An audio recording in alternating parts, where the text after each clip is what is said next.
This recording is on Unit 3 and it deals with discrete probability distributions.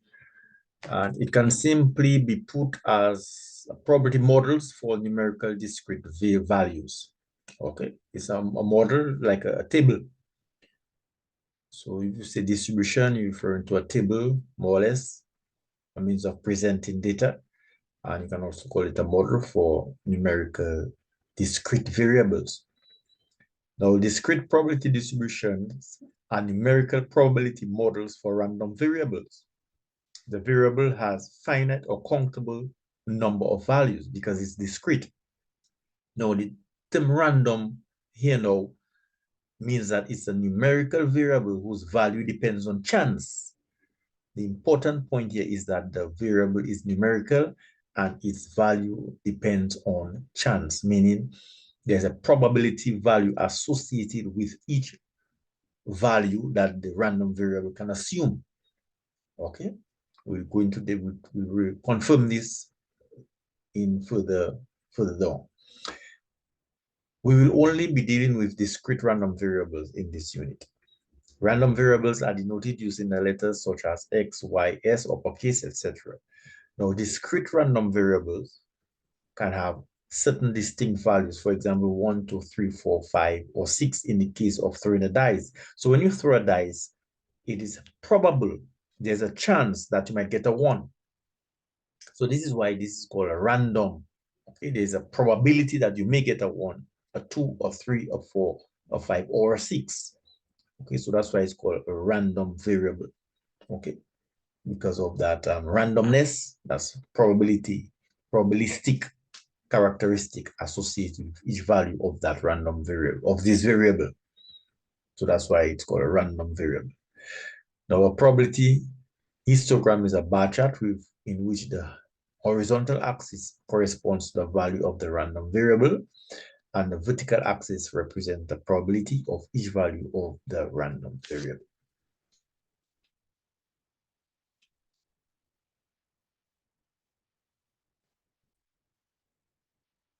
So let's take a look at example 3.2.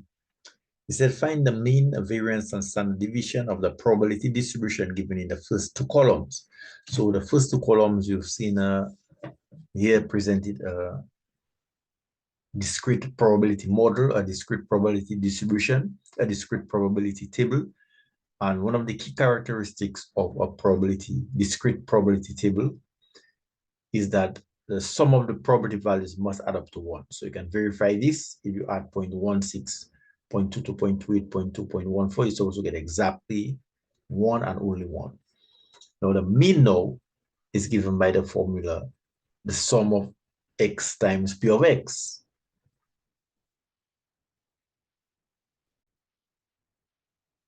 Here's the formula for the mean, mu, population mean, the sum of x times p of x, or you can see the expected value, which is the sum times xp. So you got to multiply each value by its corresponding probability, then add it up. That will give you the population mean. And the variance, now there are two methods. Method 1, you have got to sum. What you've got to sum, each variable minus the mean squared, the difference squared, each deviation squared, multiply the probability by its corresponding probability of x. And if you add this up, this will give you the variance. And method 2, you've got to square each variable multiplied by its corresponding probability. Add this up and then minus your total from the square of the mean. That will give you the second method for the variance, and the standard deviation is the square root of the variance. So let's look at how this is applied in this example. As you can see, you have this column here, which is the product of the random variable and its corresponding probability value, 1 times 0.16, 2 times 0.22, and so forth. And these products were added, and the sum will give you the population mean, which is 2.94 in this case.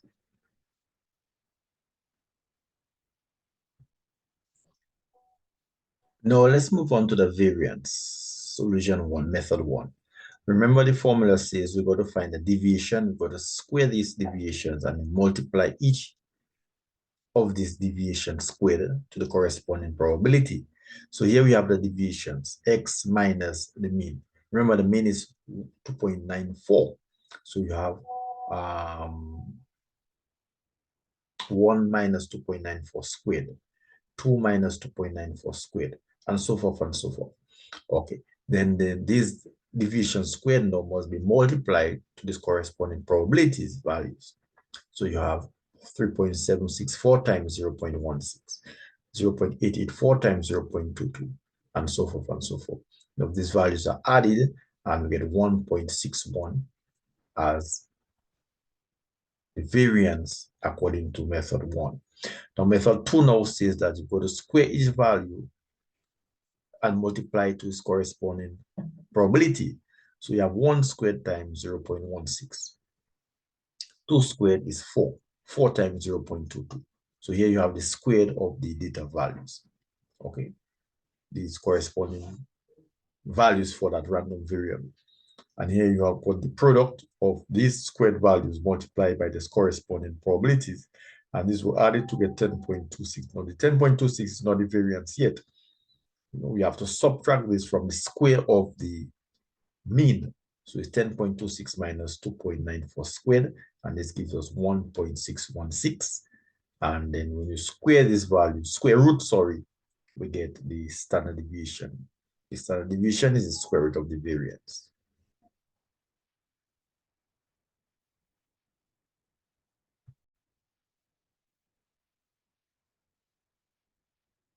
Here's a reminder of the two formulas for variance, and the standard deviation is the square root of the variance.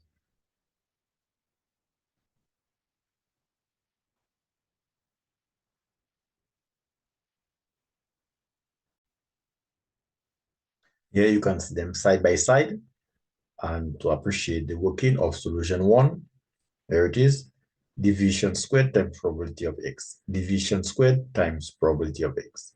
And method 2, x squared times p of x squared times p of x. The sum thereof of both of them. The first method, after you sum, you are getting the variance one time, 1.616. But with the second method, after you sum, you must subtract the square of the mean. You must find a difference between that sum and the square of the mean. Here it is, to give you the same 1.616. And then the square root of the variance, here it is the standard deviation. So you get 1.3. The square root of 1.616 to 1 decimal place.